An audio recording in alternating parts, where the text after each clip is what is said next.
Finally हम start करने वाले हैं उत्तराखंड की परीक्षा वानी की महा मैराथन, क्योंकि इसमें लाइन बाय लाइन पूरी परीक्षा वानी का रिवीजन होना है।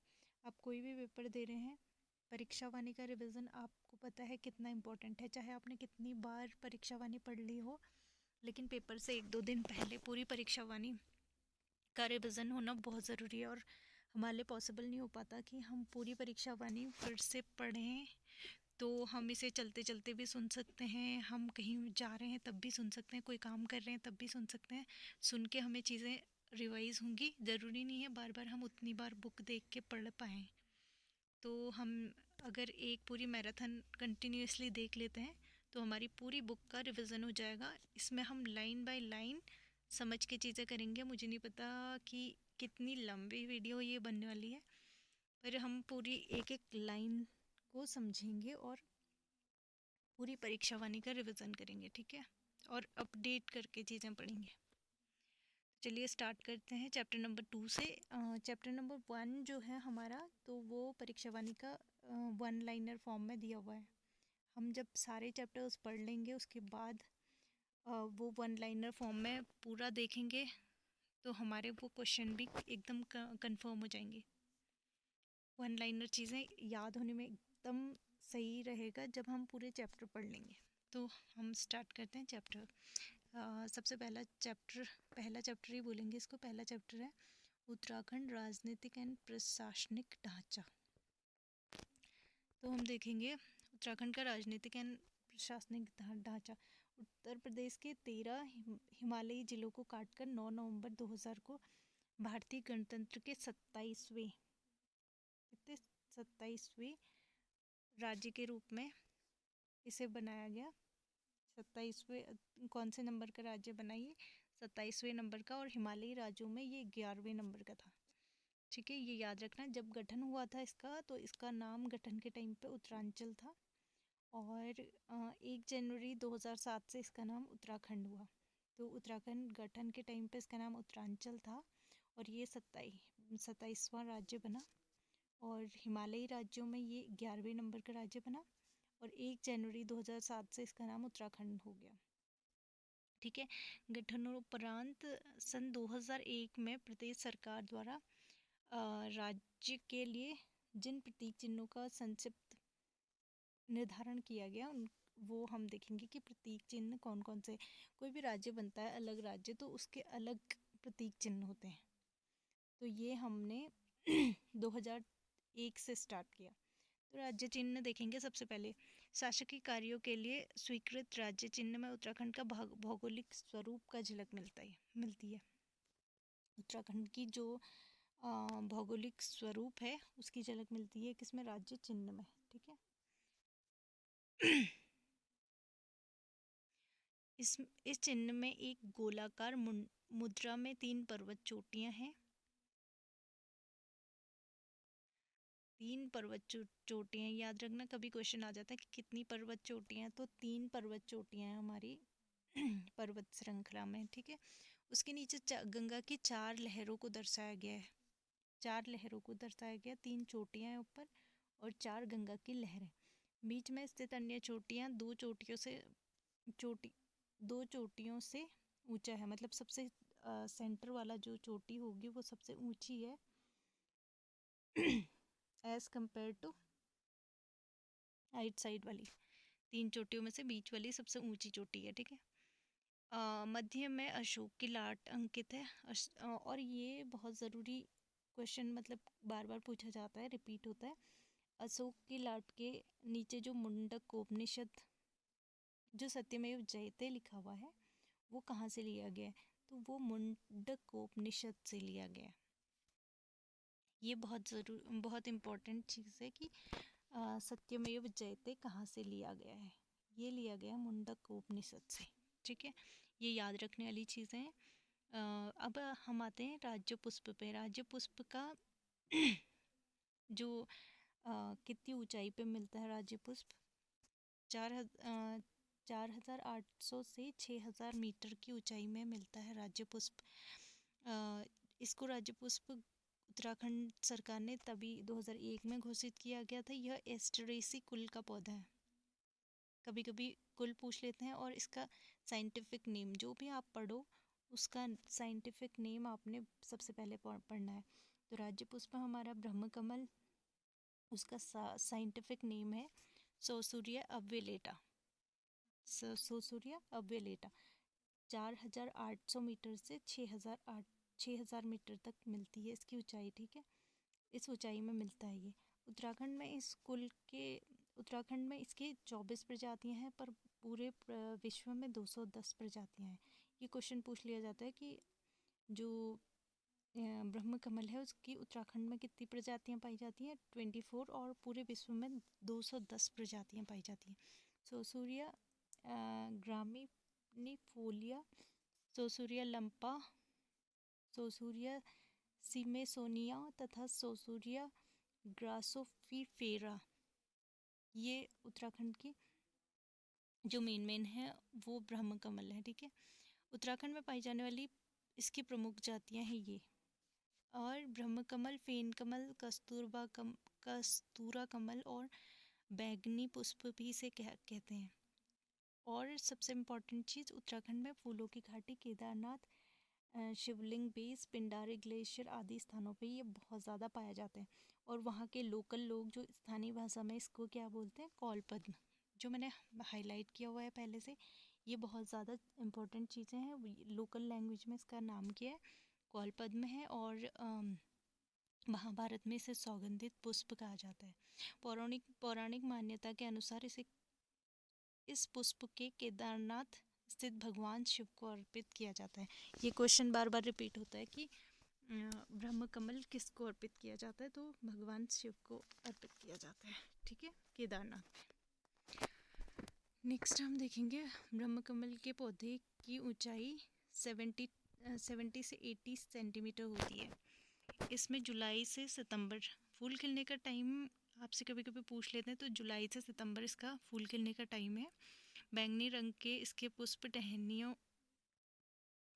पुष्प टहनियों में नहीं बल्कि पीले पत्तियों से निकलकर कमल पात में पुष्पगुच्छ के रूप में खिलता है। जिस समय इसके फूल खिलते हैं उस समय वहाँ पूरा वातावरण सुगंधित रहता है, तो इसीलिए इसे सौगंधित पुष्प भी कहा गया है महाभारत में, ठीक है। जब इसमें पुष्प खिलते हैं तो पूरे आसपास मतलब पूरा सुगंध से भर जाता है। नेक्स्ट हम देखते हैं राज्य पक्षी। राज्य पक्षी है हमारा हिमालय के मोर के नाम से प्रसिद्ध मोनाल, ठीक है। मोनाल राज्य पक्षी घोषित किया गया सेम डेट में 2001। यह पक्षी लगभग संपूर्ण हिमालयी क्षेत्र में 2500 से 5000 मीटर की ऊंचाई पर जंगलों में पाई जाती है। तो अब सबकी ऊंचाई देखना, सबसे ऊंचे में हमको क्या मिलेगा, ब्रह्म कमल, ठीक है। उसके बाद फिर हमें मिल रहा है राज्य पक्षी मोनाल मिल रहा है 2500 से 5000 मीटर की ऊंचाई में। मोनाल तथा डफिया एक ही प्रजाति है, ठीक है, ये याद रखना। मोनाल तथा डफिया एक ही प्रजाति है, लेकिन मोनाल मादा पक्षी है और डफिया नर का नाम डफिया है और मादा मोनाल, ठीक है। मादा मौ से याद रखिएगा, मादा मोनाल पक्षी मादा को कहते हैं, नर के लिए डफिया यूज होता है, ठीक है। यहावत है कि हिमाचल प्रदेश का यह राज्य पक्षी और नेपाल का राष्ट्रीय पक्षी है। और पूछ लेते हैं कि यह और किस प्रदेश का राज्य पक्षी है, तो ये हिमाचल प्रदेश का राज्य पक्षी और नेपाल का राष्ट्रीय पक्षी है। मोनाल का वैज्ञानिक नाम, सब चीज़ों के आपको साइंटिफिक नेम तो याद करना ही है, तो इसका है लोफोफिरस इम्पिजेनस, ठीक है। मैं इम्पॉर्टेंट चीज़ें मैंने हाईलाइट की हुई हैं, वो तो बिल्कुल याद ही करनी है जो रिपीट होती हैं बार बार। और अब हम देखते हैं कि इसका क्या बोलते हैं, इसका प्रमुख आहार हर बार पूछा जाता है क्वेश्चंस में। इसका प्रमुख आहार होता है आलू। कहते हैं कि जिस स्थान पर ये पाया जाता है वहाँ पे ये आलू की पूरी फसल को नष्ट कर देता है। नेक्स्ट हम देखेंगे राज्य पशु है हमारा कस्तूरी मृग। तो कस्तूरी मृग की ऊंचाई, सबसे ऊंचाई पे हमें ब्रह्म कमल मिल रहा था, फिर हमारा मोनाल मिल रहा था। अब हम देखते हैं उससे थोड़ी कम ऊंचाई पे हमें क्या मिलता है, राज्य पशु कस्तूरी मृग, ठीक है। कस्तूरी मृग की ऊंचाई किस ऊंचाई तक मिलता है? 3600 से 4400 मीटर की ऊंचाई तक पाया जाता है कस्तूरी मृग। ठीक है। अवैध रूप से शिकार होने के कारण विलुप्त होने की कगार में पहुंचा है ये। केदारनाथ, फूलों की घाटी, उत्तरकाशी, पिथौरागढ़ आदि जनपदों में मिलता है। मतलब ऊंचाई वाले जो हमारे जनपद हैं वहाँ पे सभी जगह मिल रहा है। ठीक है। इस मृग में इस मृग की 4 प्रजातियां पाई जाती है। ध्यावत है कि कस्तूरी मृग उत्तराखंड के अलावा कश्मीर, हिमाचल प्रदेश तथा सिक्किम में भी पाए जाते हैं। ठीक है। इसका वैज्ञानिक नाम, हर किसी का आप साइंटिफिक नेम याद करके जाएगा। बहुत ज़्यादा रिपीटेड क्वेश्चन है और बहुत ज़्यादा इम्पोर्टेंट है। ठीक है। वैसे तो हर लाइन इम्पोर्टेंट है, लेकिन जो हाईलाइटेड चीज़ें हैं वो बहुत ज़्यादा इम्पोर्टेंट है। तो इसका साइंटिफिक नेम है मास्कस काइसोगास्टर, या इसे हिमालयन मस्क डियर भी बोलते हैं। इस मृग इसका ये ब्राउन कलर का और काले काले इसमें स्पॉट्स पाए जाते हैं। ठीक है। आत्मरक्षा के लिए इसमें 2 बड़े बड़े सींग भी होते हैं। कभी कभी मतलब कहीं फंस गया और इसके लिए तो इसके बड़े बड़े 2 सींग होते हैं। हर जानवर को अपने प्रोटेक्शन के लिए कुछ ना कुछ एक मतलब अनमोल चीज़ें मिली होती हैं। मादा मृग की गर्भधारण की अवधि 6 माह होती है। ठीक है।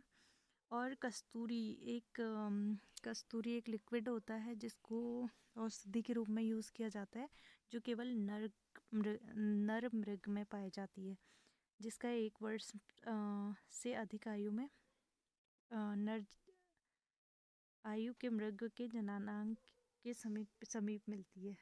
कस्तूरी एक प्रकार की औषधि है। ठीक है। ये क्या होता है? नर से कस्तूरी प्राप्त की जाती है। 30 से 45 ग्राम तक एक बार में कस्तूरी प्राप्त की जा सकती है, और इसमें 3 वर्ष के अंतराल में कस्तूरी प्राप्त की जाती है। मतलब एक नर से हमने अभी निकाल लिया 30 से 45 ग्राम, तो उसके बाद हर मतलब 3 साल बाद हम फिर से उससे पा सकते हैं। ठीक है। कस्तूरी एक जटिल प्राकृतिक रसायन है, जिसमें मतलब ये बहुत ज़्यादा इसमें सुगंध आती है, और ये बहुत औषधि के लिए बहुत अच्छा माना जाता है। इसे दमा रोग, निमोनिया, हृदय रोग, टाइफाइड, मिर्गी, ब्रोंकाइटिस आदि रोगों के औषधियों के रूप में यूज़ किया जाता है। कस्तूरी की मांग मूल्य अधिक होने के कारण इसका अवैध शिकार हो रहा है। तो इसके संवर्धन के लिए कुछ काम किए गए सरकार द्वारा 1972 में ही प्रयास किए गए, मतलब ताकि इनका ज़्यादा शिकार ना हो।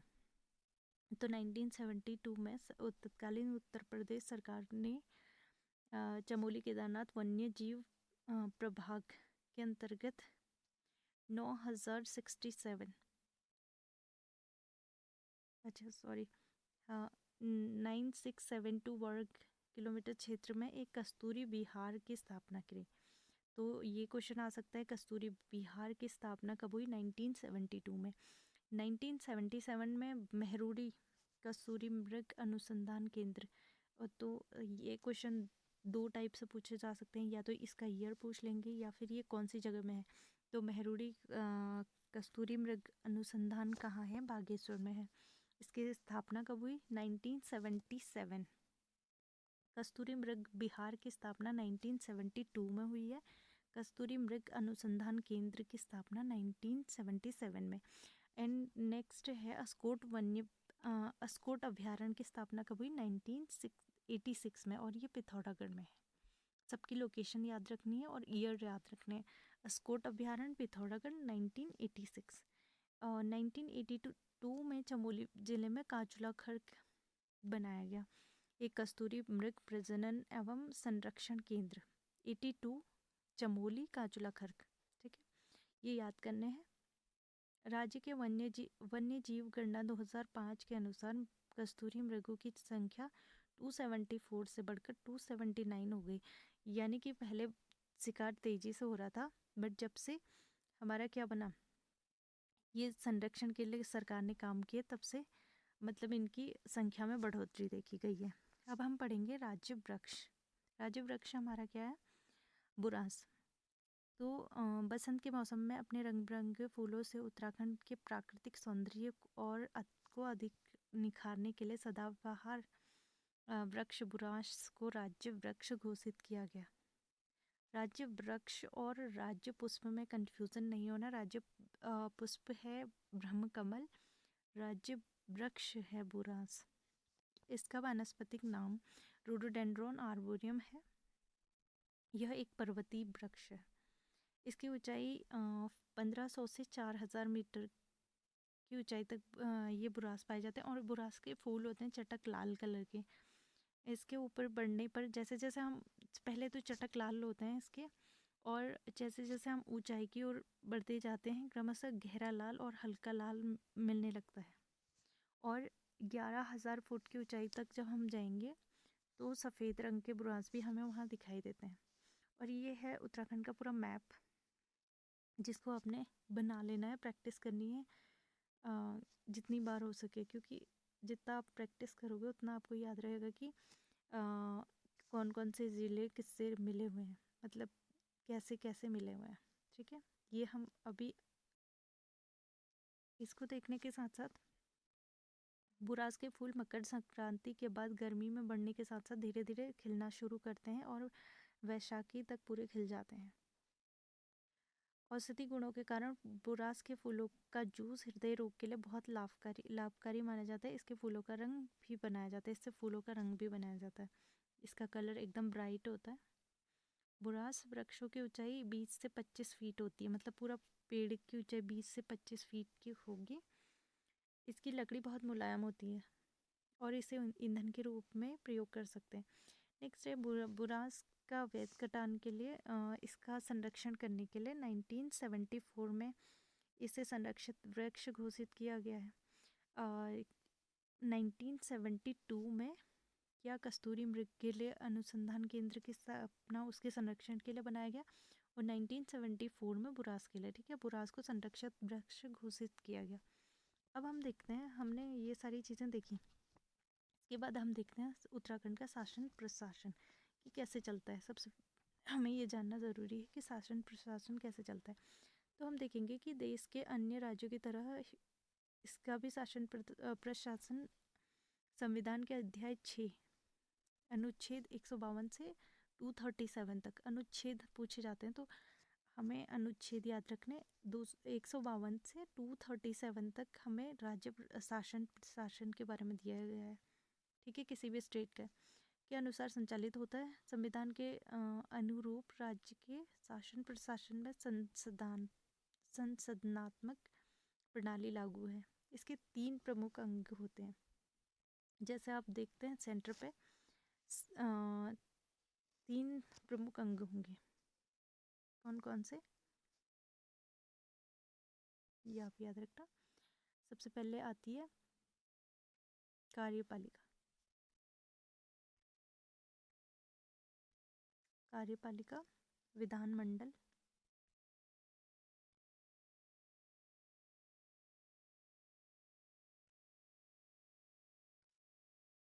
और उच्च न्यायालय या न्यायालय। थर्ड आती है न्यायालय, ठीक है। तो इसके 3 अंग बोल सकते हैं, कार्यपालिका, विधानमंडल एवं उच्च तथा अधीनस्थ न्यायालय, या हम बोल सकते हैं न्यायपालिका, ठीक है। सबसे पहले हम कार्यपालिका पढ़ेंगे। कार्यपालिका में सबसे पहले आता है राज्यपाल। कार्यपालिका में देखते हैं क्या क्या आता है। राज्यपाल आएगा, मंत्रिपरिषद आएगा, सचिवालय, विधान तथा महाधिवक्ता, ठीक है। कार्यपालिका में ये आएंगे। विधानमंडल में राज्यपाल तथा विधानसभा आएगी। और थर्ड जो न्यायपालिका है, न्यायपालिका में उच्च न्यायालय और अधीनस्थ न्यायालय आएंगे, ठीक है। तो कार्यपालिका सबसे पहले हम देखेंगे, उसमें सबसे पहले आएगा राज्यपाल। तो राज्यपाल को कौन से अनुच्छेद में राज्यपाल के बारे में डिटेल दी गई है? 153, अनुच्छेद 153 में राज्यपाल दिया गया है। राज्यपाल 153 के अनुसार हर एक राज्य में एक राज्याध्यक्ष की व्यवस्था होगी, जिसे राज्यपाल या गवर्नर के नाम से जानेंगे।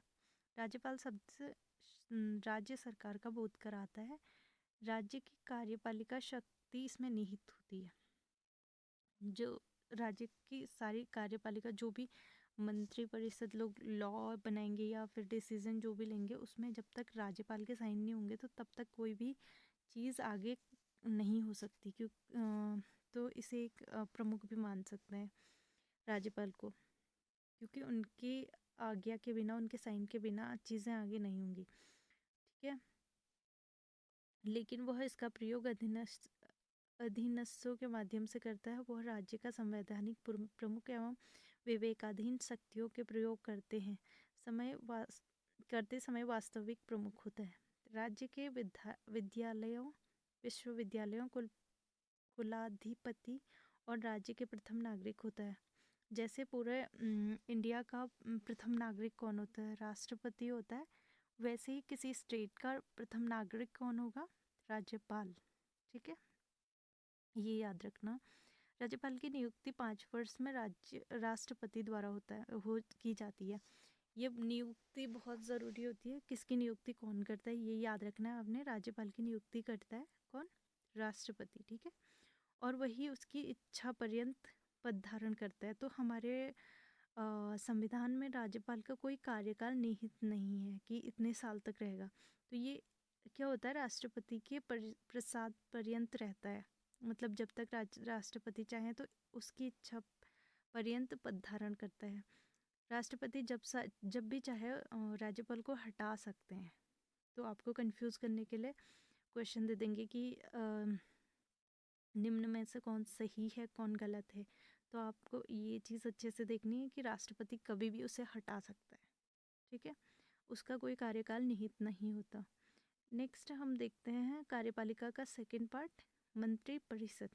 मंत्री परिषद के लिए कौन सा अनुच्छेद दिया गया? अनुच्छेद 164 में मंत्री परिषद का पूरा डिटेल दी गई है। संविधान के अनुच्छेद 164 के अनुसार राज्यपाल सर्वप्रथम मुख्यमंत्री की नियुक्ति करेगा। ठीक है, मंत्री परिषद में से ही एक व्यक्ति होता है जिसको मुख्यमंत्री नियुक्त करेंगे। ठीक है, इसे कौन करता है? राज्यपाल। और उसकी सलाह पर अन्य मंत्रियों की भी नियुक्ति होती है। नियुक्ति के बाद अनुसूची 3 के अनुसार पद एवं गोपनीयता की शपथ दिलाता है। तो अनुसूची 3 में क्या है? मंत्रियों की शपथ। ठीक है, सारे मंत्री जो हैं वो अनुसूची 3 में उनकी शपथ की डिटेल दी हुई है। ठीक है, मंत्रीगण राज्यपाल के प्रसाद पर्यंत अपना पद धारण करते हैं। मंत्रीगण भी राज्यपाल के प्रसाद पर्यंत अपना पद धारण करते हैं। राज्य मंत्रिपरिषद अनेक प्रशासनिक विधायनी एवं वित्तीय कार्य करती है। यही मंत्रिपरिषद भी राज्य की वास्तविक कार्यपालिका का कार्य करती है। तो राज्य की जो वास्तविक कार्यपालिका कौन होती है? मंत्रिपरिषद। ठीक है, मंत्रिपरिषद ही विधानमंडल एवं पथ प्रदर्शक तथा शासन की धुरी होती है। मतलब मेन इंपॉर्टेंट काम कौन कर रहा है? मंत्रिपरिषद कर रहा है। तो ये इसे शासन की धुरी भी बोला जाता है। कभी क्वेश्चन आ जाए कि शासन की धुरी निम्न में से कौन है? राज्यपाल, मंत्रिपरिषद, और 2-4 ऑप्शन और दे देंगे कंफ्यूज करने के लिए। तो आपको कंफ्यूज नहीं होना है। तो शासन की धुरी किसे कहा गया? मंत्रिपरिषद को। ठीक है, क्योंकि सारे डिसीजन जो होते हैं वो मंत्रिपरिषद के कहने पे होते हैं। ठीक है, यह एक विचारशील और नीति निर्णायक निकाय है। यह वह कड़ी है जो शासन की कार्यपालिका को कार्यवाही से जोड़ती है। नेक्स्ट आता है मुख्यमंत्री। यह कार्यपालिका का वास्तविक प्रधान होता है। कार्यपालिका का वास्तविक प्रधान कौन होता है? मुख्यमंत्री होता है। वह राज्य शासन का कप्तान होता है और ये दायित्व की दृष्टि से प्रधानमंत्री का लघु रूप कहा जाता है। जैसे आप समझ सकते हैं, जैसे सेंटर पे मेन क्या होता है? सेंटर पे जैसे राष्ट्रपति को आप समझ सकते हैं स्टेट पे गवर्नर होगा। राष्ट्रपति के जैसे स्टेट पे गवर्नर होगा। जैसे राष्ट्रपति पूरे भारत का पहला नागरिक है राष्ट्रपति, तो स्टेट में कौन हो जाएगा? गवर्नर हो जाएगा। वैसे ही यहाँ जो काम प्रधानमंत्री का होता है, पीएम का, वो यहाँ पे किसका होगा? मुख्यमंत्री का, सीएम। वहाँ पीएम, यहाँ सीएम, ऐसे करके आप रिलेट कर सकते हो। आप जब रिलेट करके चीज़ें पढ़ोगे तो चीज़ें बहुत अच्छे से समझ आएंगी। तो नेक्स्ट आता है सचिवालय। राज्य के वास्तविक कार्यपालिका के सदस्य जनप्रतिनिधि होते हैं, अतः वे प्रशासन की अंगवत होते हैं, प्रशासन से अवगत होते हैं। यह आवश्यक नहीं होता कि नहीं होता इसलिए अवगत हो, इसलिए यह आवश्यक नहीं है, इसलिए आवश्यक सहायता व परामर्श के लिए मुख्य सचिव के नेतृत्व में विशुद्ध प्रशासनिक निकाय का गठन किया जाता है, जिसे सचिवालय कहते हैं। सचिवालय IAS के वरिष्ठ नागरिक जो बनते हैं वो सचिव होते हैं। स्टेट में जो हाईएस्ट पद होता है IAS का, वरिष्ठ नागरिक जो होगा वो सचिवालय में जाएगा, ठीक है। सचिवालय में शासन सचिव के रूप में कार्य करेगा, ठीक है। और ये जो ब्रैकेट में दिए हुए हैं इसमें ये बहुत ज़्यादा इम्पोर्टेंट चीज़ें होती हैं, ये हमें पढ़नी है क्योंकि क्वेश्चन इन्हीं से बनते हैं मोस्टली।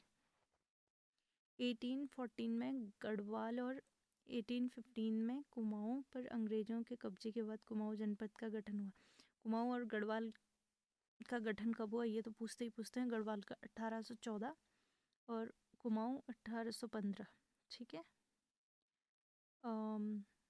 गढ़वाल नरेश के ने कुमाऊं का एक परगना बनाया और देहरादून पहले कौन से मंडल में था, मतलब कहाँ से जिला बनाया पहले, ये जिला बनाकर सब सहारनपुर में सम्मिलित किया गया उसके 1817 में देहरादून को। इसके बाद शासन के आरंभ के उत्तराखंड केवल 2 शासनिक और प्रशासनिक वो थे, कुमाऊं जनपद और टिहरी रियासत, 2 चीज़ें थी पहले उत्तराखंड में, केवल कुमाऊं जनपद और टिहरी रियासत। 1840 में ब्रिटिश गढ़वाल का मुख्यालय श्रीनगर से हटाकर पौड़ी में किया गया। ये क्वेश्चन आ सकता है कि कब, ईयर पूछ सकते हैं कि कब गढ़वाल का मुख्यालय श्रीनगर से हटाकर पौड़ी किया गया, 1840 में। और पौड़ी गढ़वाल नामक जनपद का गठन किया गया। पौड़ी गढ़वाल 1840 में बना, ठीक है, जब श्रीनगर से पौड़ी यहाँ का वो बनाया गया मुख्यालय। 1854 में नैनीताल को कुमाऊं मंडल का मुख्यालय बनाया गया, 1854 में, ठीक है। 1891 में अल्मोड़ा और नैनीताल नामक 2 जिलों का गठन किया गया। यह स्थिति स्वतंत्रता तक बनी रही और स्वतंत्रता के टाइम पे केवल पौड़ी, अल्मोड़ा व नैनीताल तीन जिले थे तथा एक टिहरी रियासत थी। स्वतंत्रता के बाद 1 अगस्त 1949 को टिहरी रियासत को कुमाऊं मंडल में सम्मिलित किया गया। तो ये क्वेश्चन बार बार आता है कि टिहरी रियासत को कुमाऊं मंडल में कब सम्मिलित किया गया, तो ये पूरी डेट के साथ याद रखना आपने। 1 अगस्त 1949 को टिहरी रियासत को कुमाऊं मंडल में सम्मिलित किया गया। 1960 तक मसूरी, चकराता व देहरादून को छोड़कर पूर्वी पर्वतीय क्षेत्र का मंडल एक मंडल में था। 1960 में टिहरी जनपद से उत्तरकाशी, पौड़ी जनपद, चमोली व अल्मोड़ा जनपद से पिथौरागढ़ को पृथक किया गया। 1969 तक देहरादून को छोड़कर उत्तराखंड के तत्कालीन 7 जिले तथा कुल मंडल थे। सन 1969 में गढ़वाल मंडल गठित कर पौड़ी में मंडल का मुख्यालय बनाया गया। गढ़वाल मंडल गठित करके पौड़ी मुख्यालय बनाया गया, ठीक है। 1975 में देहरादून को मेरठ मंडल से हटाकर गढ़वाल मंडल में सम्मिलित किया गया, देहरादून को 1975 में, ठीक है। 28 दिसंबर 1988 को हरिद्वार का सृजन हुआ। 26 दिसंबर 1995 को US नगर, चंपावत और रुद्रप्रयाग ये 3 जिले बनाए गए।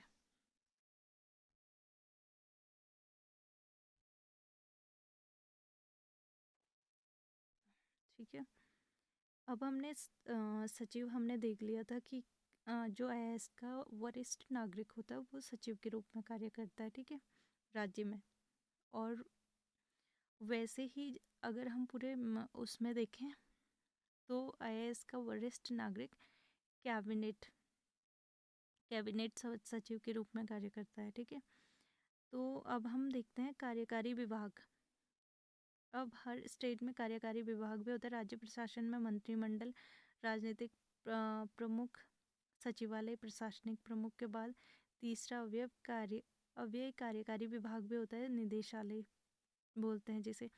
ऊपर के दोनों अवयवों से संबंधित नीति निर्माण का कार्य होता है। ठीक है, यहाँ पे नीति निर्माण मतलब जो भी चीज़ें बनेंगी उसका निर्माण यहाँ पे होता है, जबकि अलग अलग सेक्शन में अलग अलग कार्य के मतलब क्रियान्वयन के लिए जो संस्था जिम्मेदार होती है वही है।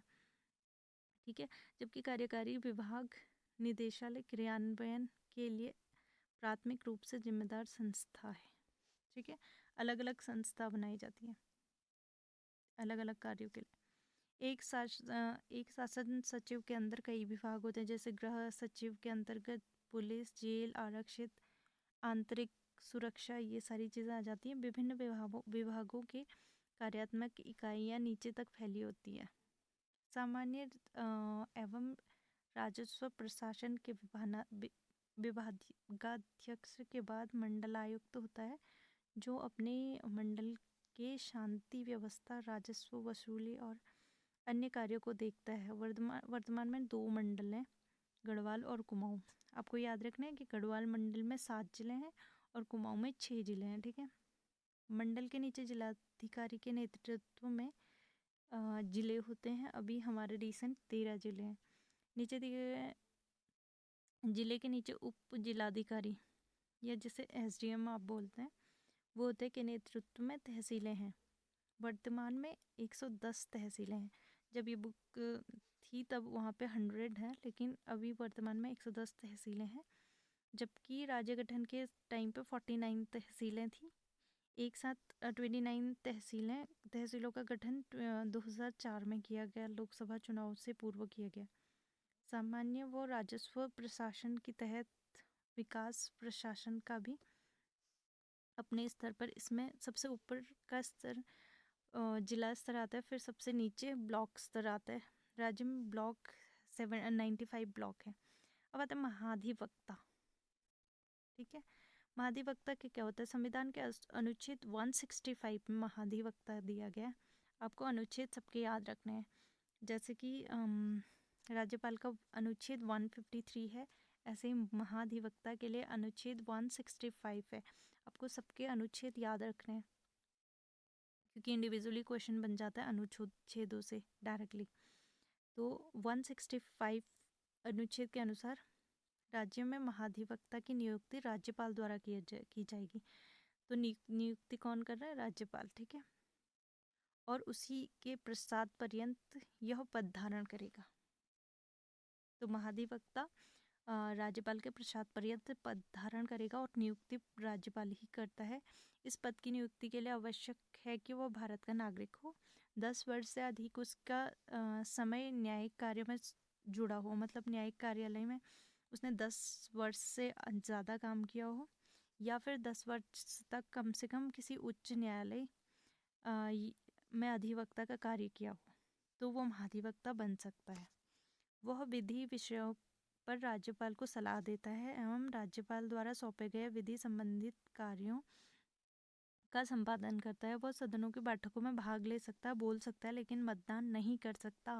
बहुत इम्पोर्टेंट लाइन बोल सकते हैं इसको, कि ये मत नहीं डाल सकता। राज्यपाल को सलाह दे सकता है, अपना मतलब अपनी क्या बोलते हैं, अपने सजेशंस दे सकता है। राज्यपाल सुन सकता है, लेकिन ऐसा कोई ज़रूरी नहीं है कि जो महाधिवक्ता ने बोल दिया वो उसे करना ही है। वो सुन सकता है, एज अ ओपिनियन ले सकता है, बट ऐसा कोई वो नहीं है कि ज़बरदस्ती हाँ उसने बोल दिया तो ये चीज़ करना है।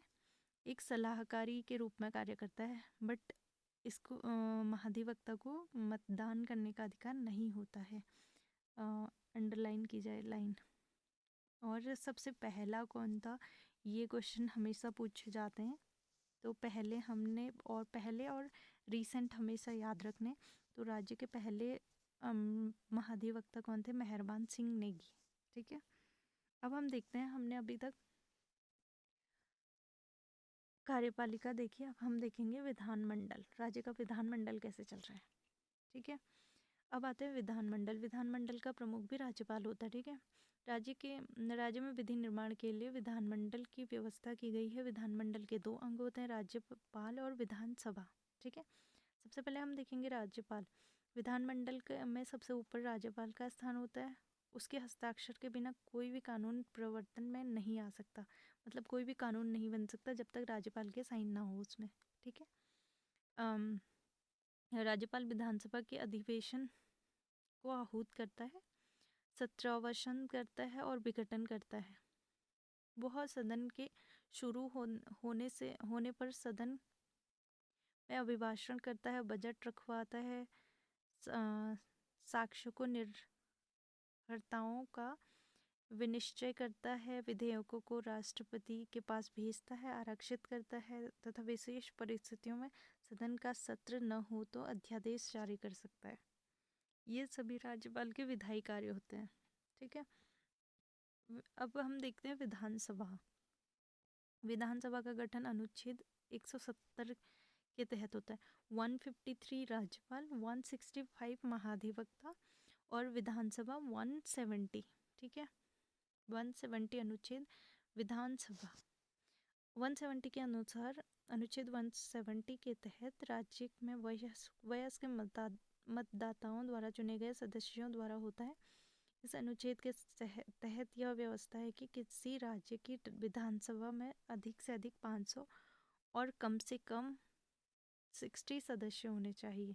ये विधानसभा की बात है कि कम से कम 60 सदस्य होने चाहिए। अगर आपने अभी रिसेंट पेपर दिया होगा पटवारी का, तो उसमें एक क्वेश्चन आया था कि विधान परिषद में मिनिमम सदस्य कितने हो सकते हैं, तो बच्चे उसमें कंफ्यूज हो गए थे। वहाँ 60 करके आए थे कि उन्हें विधानसभा का याद था।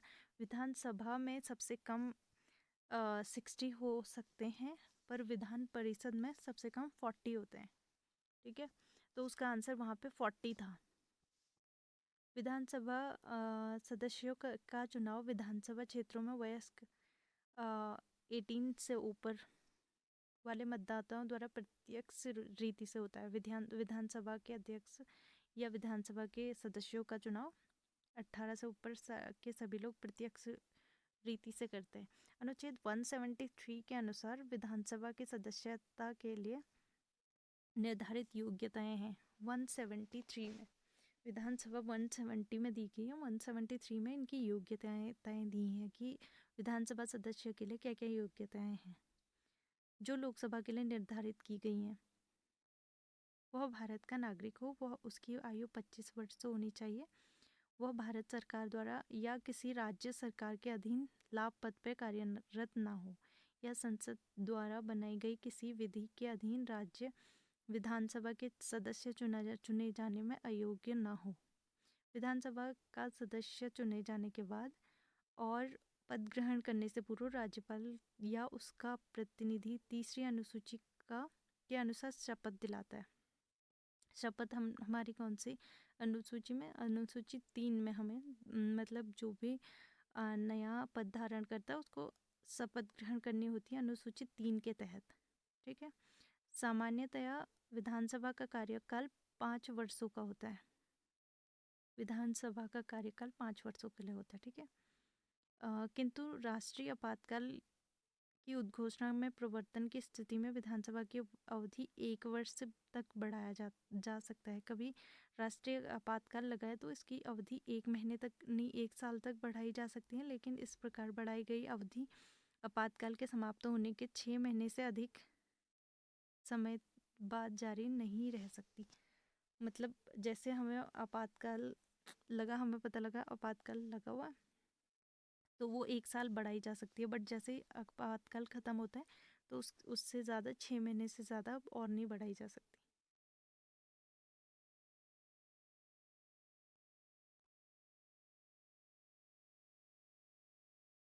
तो हम देखेंगे जब अंतरिम विधानसभा थी अंतरिम विधानसभा, सबसे पहले हम देखेंगे अंतरिम होती क्या है। अंतरिम विधानसभा वो होती है जो जैसे उत्तराखंड यूपी से अलग हुआ उस टाइम पे एकदम से उत्तराखंड जब बना तो एकदम से चुनाव वगैरह तो हो नहीं सकते, तो थोड़ा कौन क्या व्यवस्थाएं करेगा उसके लिए जो विधानसभा बनी वो अंतरिम विधानसभा थी, ऐसे रैंडम वाली। तो उसमें कितने टोटल सदस्य थे? 31 थे, लेकिन विधान परिषद में से 9 लोगों में से एक का कार्यकाल समाप्त हो गया था, तो उसमें 8 बचे। तो 8 बचे, तो अब अंतरिम विधानसभा का गठन 30 विधायकों द्वारा हुआ। तो अंतरिम विधानसभा में कितने सदस्य थे आएगा तो डायरेक्टली 30 हो गए थे, ठीक है। विधानसभा के सदस्यों की संख्या क्या क्या होती है?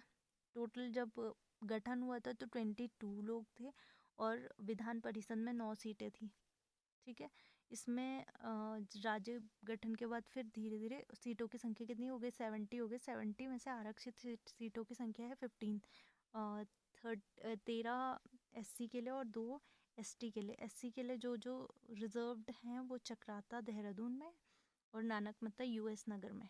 ये ऑप्शन में आ सकते हैं कभी भी कि कौन कौन सी सीटें हैं और किसके लिए कितनी सीटें रिजर्व्ड हैं, ये याद रखनी है आपने। तो उसके बाद देखते हैं हम अंतरिम जब विधानसभा का गठन हुआ तो उसमें 30 लोग हो गए फाइनली, क्योंकि एक सदस्य का कार्यकाल खत्म हो गया। विधान परिषद में से 9 में से उसमें 8 रह गए, तो टोटल 30 हो गए। भाजपा का बहुमत होने के कारण 9 नवंबर 2000 को उसी समय अंतरिम सरकार का गठन हुआ और प्रथम जो हमारे राज्यपाल थे वो सुरजीत सिंह बरनाला और प्रथम हमारे मुख्यमंत्री थे नित्यानंद स्वामी। ये याद रखना है हमने, ठीक है। और सबसे पहले हमने देख लिया। उसके बाद 29 अक्टूबर 2001 को भगत सिंह कोश्यारी दूसरे मुख्यमंत्री बने। अंतरिम विधानसभा के अध्यक्ष कौन थे? प्रथम अंतरिम विधानसभा के अध्यक्ष प्रकाश पंत थे, ठीक है। प्रथम निर्वाचित विधानसभा कब हुई स्टार्ट? 14 फरवरी 2002 को। ये याद रखना, प्रथम निर्वाचित विधानसभा। अंतरिम विधानसभा हम लोग देख रहे थे अभी, अब निर्वाचित की बात करते हैं हम, ठीक है। पहले अंतरिम का हम रिपीट कर लेते हैं। अंतरिम में सबसे पहले राज्यपाल थे सुरजीत सिंह बरनाला एंड मुख्यमंत्री थे नित्यानंद स्वामी और विधानसभा अध्यक्ष कौन थे? प्रकाश पंत। अब हम देखते हैं निर्वाचित विधानसभा कब हुई? 14 फरवरी 2002 को। तब इसमें टोटल जो वोटिंग हुई थी 54.3% हुई थी टोटल वोटिंग, ठीक है। 2 मार्च 2000 को नारायण दत्त तिवारी प्रथम निर्वाचित मुख्यमंत्री बने। तो आपको प्रथम मुख्यमंत्री पूछे तो कौन थे? नित्यानंद स्वामी, ठीक है। और प्रथम निर्वाचित मुख्यमंत्री पूछे तो नारायण दत्त तिवारी जो निर्वाचित हुए, ठीक है। निर्वाचित प्रथम मुख्यमंत्री नारायण दत्त तिवारी, ठीक है। इसमें इस विधानसभा में केवल 4 महिलाओं ने प्रतिनिधित्व किया। यशपाल आर्य को विधानसभा अध्यक्ष बनाया गया। जब निर्वाचित विधानसभा बनी तो यशपाल आर्य प्रथम क्या थे? विधानसभा अध्यक्ष थे। अब देखते हैं दूसरी निर्वाचित विधानसभा कब हुई? 21 फरवरी 2007 को। 2002 में 14 फरवरी 2002 में प्रथम निर्वाचित विधानसभा का मतदान हुआ। दूसरी निर्वाचित विधानसभा 21 फरवरी को हुई। तो इसमें क्या हुआ? प्रथम निर्वाचित मुख्यमंत्री बने थे नारायण दत्त तिवारी।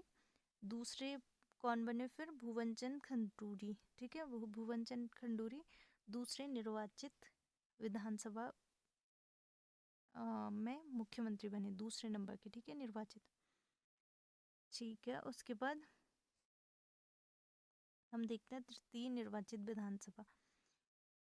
ये हुई थी 30 जनवरी 2012 को। 2002, 2007, 2012, ठीक है। उसके बाद 2012। इसके बाद फिर हम देखते हैं कुछ समितियां भी होती हैं। अलग अलग कार्य के लिए अलग अलग समितियां बनाई जाती है। विधानसभा के पास इतना समय और सुविधाएं नहीं होती कि वो प्रत्येक मामले में गहनता से विचार करें, तो इसके लिए अलग अलग समितियां बनाई जाती है। तो इसमें प्रमुख समितियां हैं प्रायोजित विधि निर्माण समिति, आश्वासन समिति, लोक लेखा समिति, निगम समिति, विशेषाधिकार समिति, याचिका समिति व आवास समिति। ठीक है, ये प्रमुख समितियां हैं। अब नेता विरोधी दल क्या होता है वो देखते हैं, समझने की कोशिश करते हैं। राज्य विधानसभा में द्वितीय सबसे बड़ी पार्टी, मतलब एक तो जो जीत गई वो होती है, जो दूसरे नंबर पे जीती होती है। जैसे सपोज जो जीतने वाली पार्टी है, उसे 70% वोट्स मिल गए। ठीक है,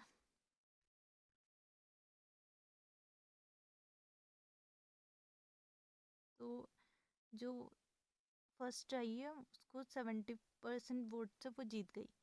तो जो दूसरे नंबर की पार्टी बची उसको मिले सपोज 21%, एंड जो थर्ड थी उसको मिले हमारे 3%, और जो फोर्थ थी उसको 2%। ऐसे करके वोटिंग हुई। तो सबसे पहले जो जिसको 70% मिला वो तो जीत जाएगी। जो 21% वाला, जो सेकंड नंबर पे जिसको सबसे ज़्यादा वोटिंग मिली होगी, उसको विरोधी दल घोषित कर दिया जाता है। ठीक है, तो वही है, उसके बारे में हम देखते हैं कि ये क्या है और क्यों इतनी इम्पोर्टेंट है। राज्य विधानसभा में द्वितीय सबसे बड़ी पार्टी जो सरकार में सम्मिलित न हो के नेता को विरोधी दल का के रूप में मान्यता देते हुए कैबिनेट स्तर पर मंत्री सम्मान की सुविधाएं दी जाती हैं। मतलब उस विपक्षी दल के जो अध्यक्ष होगा उसको भी कैबिनेट स्तर के मंत्री के समान की जो सुविधाएं दी जाती हैं। ठीक है, उन्हें एक पृथक कार्यालय, वेतन भत्ता, सुसज्जित आवास और निःशुल्क सुविधाएं प्रदान की जाती हैं। इसके अतिरिक्त उन्हें वाहन भत्ता, कार्यालय एवं कर्मचारियों की भी सुविधाएं दी जाती हैं। जो अपोज दल होता है उसको भी, ठीक है, सारी सुविधाएं मिलती हैं। अब देखते हैं सचिवालय। सचिवालय क्या होता है? राज्य विधानसभा का अपना खुद का सचिवालय होता है। इसकी कार्यप्रणाली राज्य सरकार के अन्य सचिवालयों तथा सचिवों से पूर्णतः स्वतंत्र होती है। मतलब ये राज्य सरकार के लिए अलग से होती है, विधानसभा के लिए। ठीक है, जो और सारी चीज़ों से पूर्णतः स्वतंत्र होती है। सचिवालय को विभिन्न अनुभागों में विभक्त किया गया है, जो सदनीय लेखा कार्यवाही तथा अन्य गठित समितियों का कामकाज देखते हैं। हमने देख ली, समितियां भी देख ली। अब हम देखते हैं संसद का प्रतिनिधित्व। संसद में प्रतिनिधित्व, राज्य का संसद में क्या प्रतिनिधित्व होता है? मतलब अभी राज्य का सारी चीज़ें चल रही हैं, लेकिन अब राज्य का संसद में जो मेन सेंटर में होता है संसद, वहाँ पे राज्य से कितने लोगों को कितनी सीटें रिजर्व हैं, ये सारी चीज़ें देखेंगे। ठीक है, राज्य में लोकसभा की 5 सीटें रिजर्व्ड है और राज्यसभा की 3 सीटें, ये आपने याद रखनी है। विधानसभा की कितनी थी? विधानसभा की हमारी थी 70 सीट्स, जिसमें से 13th SC के लिए थी और 2 सीटें ST के लिए थी। ठीक है, और अब लोकसभा में कितनी है? लोकसभा की 5 सीटें, राज्यसभा की 3 सीटें। ये आपने बिल्कुल याद रखनी है, बिल्कुल, और कंफ्यूजन बिल्कुल नहीं करना है। ये है हमारी विधानसभा की सीटें। लोकसभा में हमारी हैं 5 सीटें, राज्यसभा में 3 सीटें, ये आपको याद रखनी है। लोकसभा क्षेत्र के इस प्रकार लोकसभा क्षेत्र की सीटें अल्मोड़ा, पौड़ी, टिहरी, नैनीताल और हरिद्वार हैं। 2008 के परिसीमन के अनुसार प्रत्येक लोकसभा क्षेत्र के अंतर्गत विधानसभा की 14 सीटें हैं। अल्मोड़ा की सीट अनुसूचित जाति के लिए सुरक्षित है।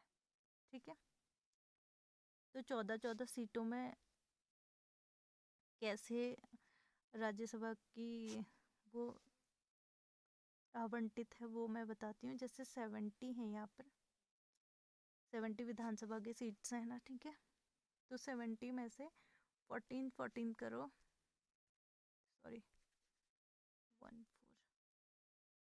तो ये 5-5 हर 14 उसमें से एक वो जाएगा, मतलब 14 करके 14 में से एक जाएगा राज्यसभा के लिए, ऐसे। तो अब हम देखते हैं, हमने विधायिका देख ली, कार्यपालिका देख ली, अब हम न्यायपालिका देखेंगे।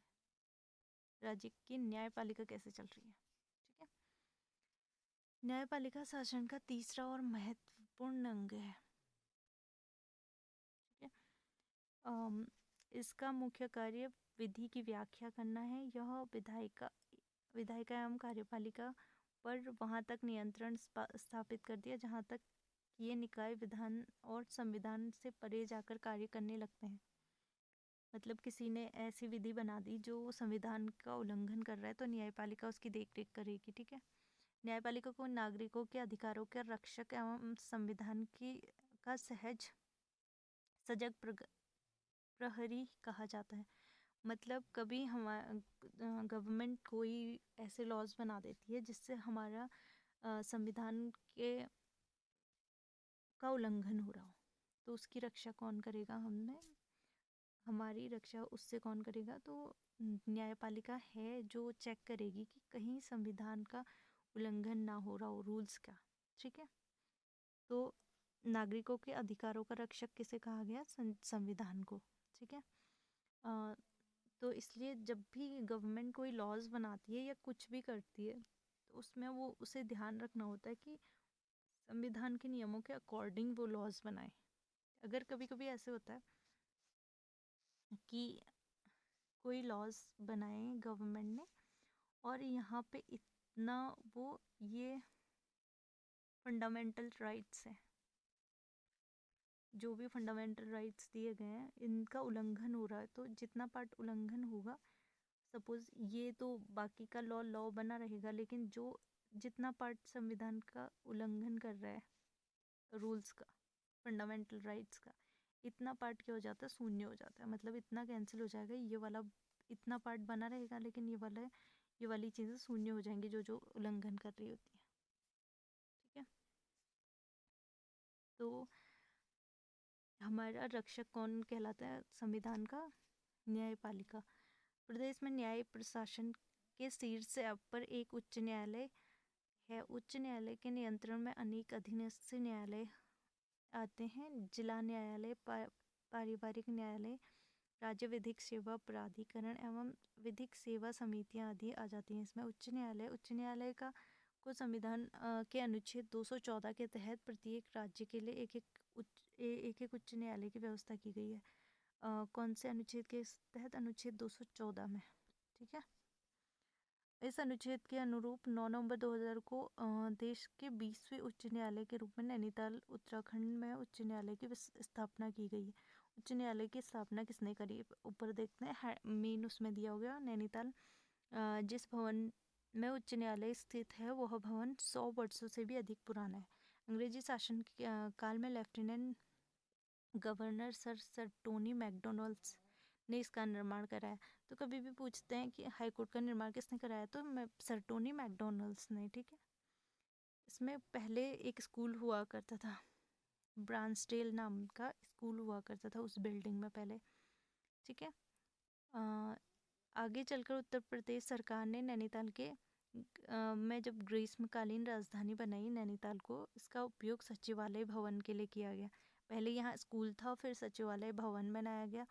इस भवन का RAF के अवकाश शिविर मुख्यालय के रूप में उपयोग किया जाने लगा। नैनीताल से ग्रीष्मकालीन राजधानी हटने के बाद इसे सरकारी कार्यालय थी। इसमें कई सरकारी कार्यालय भी थे।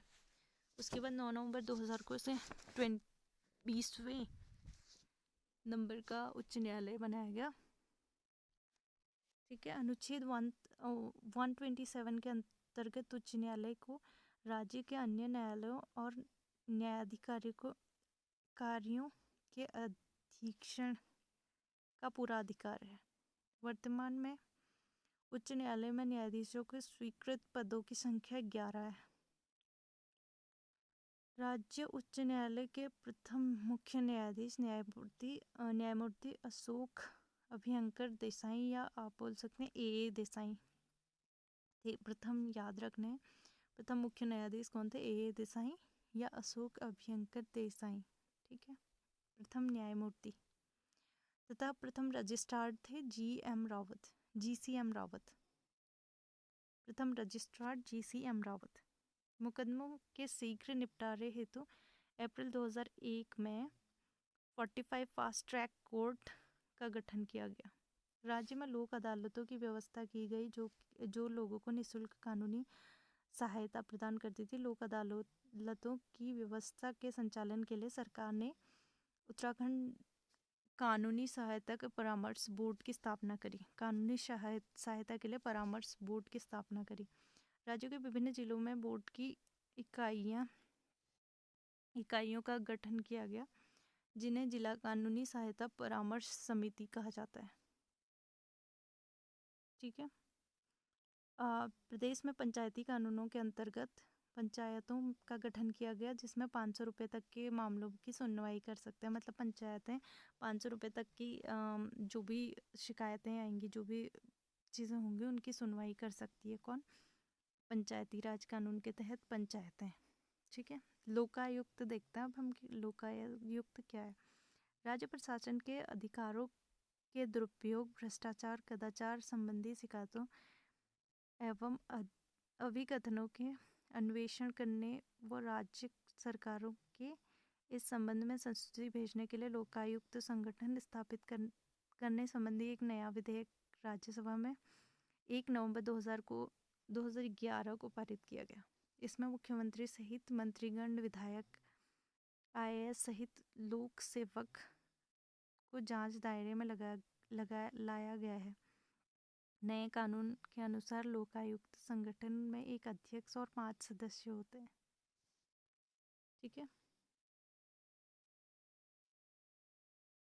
इसकी न्यूनतम अवधि 20 वर्ष होती है। नए विधेयक के अनुसार किसी भी शिकायत की सुनवाई के लिए लोकायुक्त 3 विंग है: अन्वेषण शाखा, अभियोजन शाखा और न्यायिक शाखा। किसी भी आवेदन अथवा स्वतः ही किसी मामले में संज्ञान लेकर लोकायुक्त नोटिस भेज सकता है। राज्य की विजिलेंस सत्कर्ता इकाई लोकायुक्त के अधीन रखी गई। अभी हमने देखा कि विधायिका, कार्यपालिका और न्यायपालिका कैसे काम कर रही है स्टेट में। ठीक है, अब हम देखते हैं स्थानीय स्वायत्त प्रणाली, जो कि बहुत ज़्यादा इम्पोर्टेंट है, पंचायती राज प्रणाली। ठीक है, अभी हम देखेंगे पंचायती राज प्रणाली। राज्य में राज्य व्यवस्था सर्वप्रथम 15 अगस्त 1947 को संयुक्त प्रांत पंचायती अधिवेशन 1947 के तहत लागू किया गया। 1967 में इस व्यवस्था को त्रिस्तरीय बनाया गया, मतलब 3 स्तर रहेंगे इसमें। ठीक है, 3 स्तर कैसे रहेंगे ये हम देखते हैं। 3 स्तर ऐसे करके होते हैं इसमें। सबसे पहले डिस्ट्रिक्ट लेवल होता है, फिर ब्लॉक लेवल, फिर लोकल। ठीक है, ये होता है त्रिस्तरीय। पंचायती राज सिस्टम त्रिस्तरीय।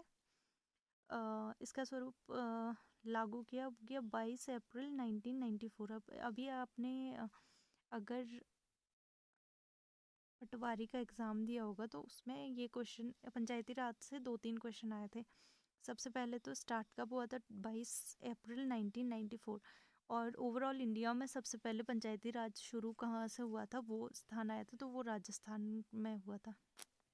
आप कमेंट कीजिएगा राजस्थान के कौन से गांव में स्टार्ट हुआ था पंचायती राज। ठीक है, राजस्थान तो मैंने बताया, उसके किसी पर्टिकुलर गांव में हुआ था, तो उस गांव का नाम आपने कमेंट करना है। ठीक है, और इसकी डेट थी 22 अप्रैल 1994 को। इसे संवैधानिक निकाय के रूप में 73वें संविधान संशोधन, अगर हमें कोई भी चीज़ लागू करनी है या फिर कुछ करना है तो हमें संविधान संशोधन करना पड़ता है। तो पंचायती राज के प्रणाली के लिए हमने 73वां संविधान संशोधन किया। ठीक है, ये याद रखना है, संविधान संशोधन 73 हुआ था पंचायती राज के लिए, ठीक है, और 74 हुआ था नगर निकाय के लिए। राज्य के गठन के बाद 2003 में प्रथम निर्वाचित सरकार ने पूर्व व्यवस्था में थोड़े थोड़े परिवर्तनों के साथ यथावत बनाए रखने का निर्णय लिया। राज्य सरकार ने पंचायती राज संस्थाओं का सुदृढ़ीकरण, विकास कार्यों के को प्रभावी अन्वेषण हेतु पंचायती राज निदेशालय तथा जिला पंचायत अन्वेषण का गठन किया। मार्च 2008 में पारित पंचायत संशोधन अधिनियम के अनुसार महिलाओं को आरक्षण दिया गया। ये क्वेश्चन आता है, महिलाओं को आरक्षण कब दिया गया? 2008 में संशोधित जो अधिनियम आया उसमें आरक्षण 33 से बढ़कर 50% किया गया। तो कब किया गया? 2008 में कितना किया गया? 33% से बढ़कर 50% किया गया, ठीक है। राज्य में पंचायतों की त्रिस्तरीय व्यवस्था लागू की गई, जो कि इस प्रकार है। सबसे पहले जिला पंचायत, जो मैंने बताया था डिस्ट्रिक्ट लेवल वाला जिला पंचायत आएगा, ठीक है। इसमें क्या होता है? सबसे शीर्ष का निकाय होता है। सबसे शीर्ष का मतलब सबसे टॉप लेवल का, ठीक है। मैंने ये बताया था, ये वाला, ये वाला, ये वाला, ठीक है। तो ये जो यहाँ डिस्ट्रिक्ट लेवल में जिला पंचायत आएगा, ठीक है। फिर ब्लॉक लेवल आएगा, फिर लोकल लेवल आएगा, ये हम देखेंगे। तो जिला पंचायत सबसे शीर्ष पर आएगा। इसमें जिले के 18 साल या उससे अधिक आयु की जनता आती है इसके सदस्यों के चुनाव के लिए, ठीक है।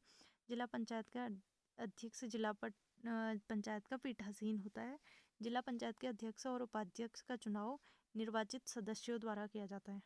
जिले के सभी प्रमुख लोकसभा सदस्य, राज्यसभा सदस्य, राज्य विधानसभा सदस्य पंचायत के पदेन सदस्य होते हैं, ठीक है। मुख्य तो इसका सचिव जिले का मुख्य विकास अधिकारी, पंचायती राज अधिकारी होता है। मतलब इसका जो मुख्य होगा वो कौन होगा? इसका जो मुख्य होगा वो वीडियो होगा, ठीक है। डिस्ट्रिक्ट लेवल पे वीडियो होगा, और जो ब्लॉक लेवल पे है वो बीडीओ।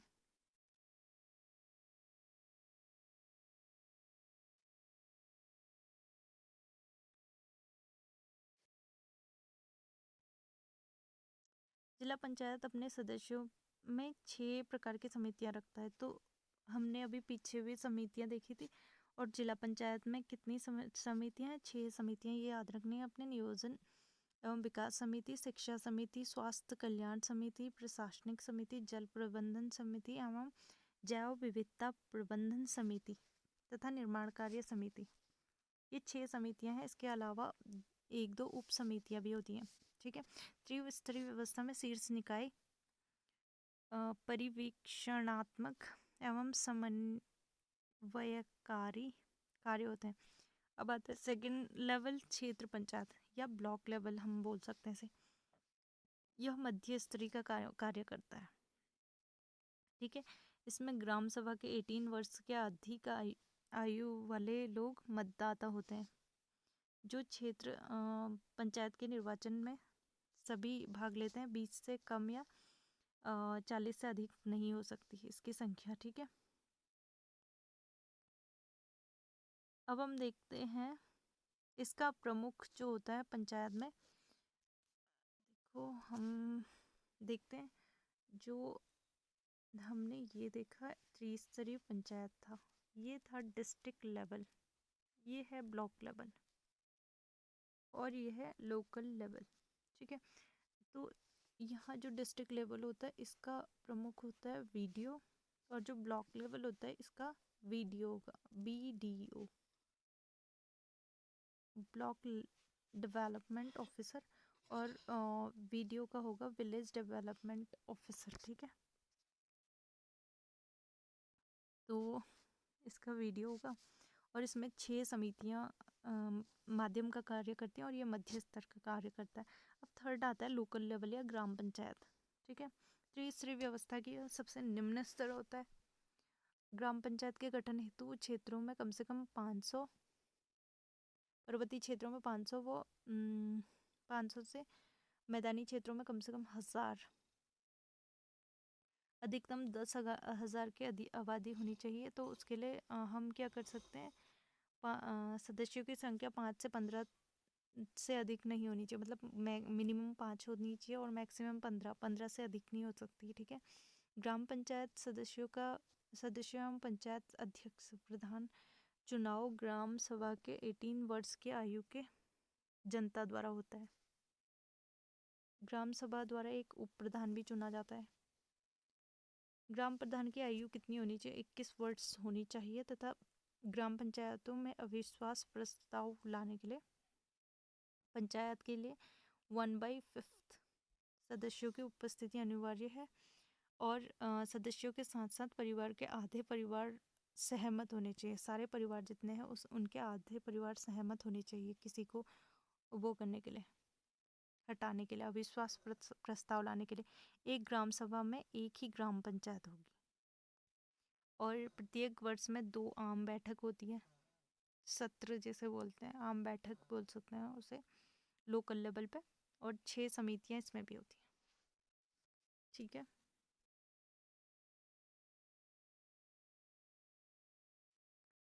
तो नगर निकाय प्रणाली के लिए 74 संविधान संशोधन, और हमने देखा था कि इसमें भी त्रिस्तरीय प्रणाली होगी। सबसे पहले होगा नगर निगम,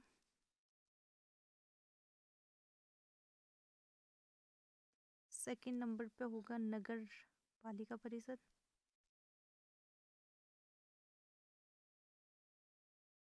और थर्ड नंबर पे होगा नगर पंचायत।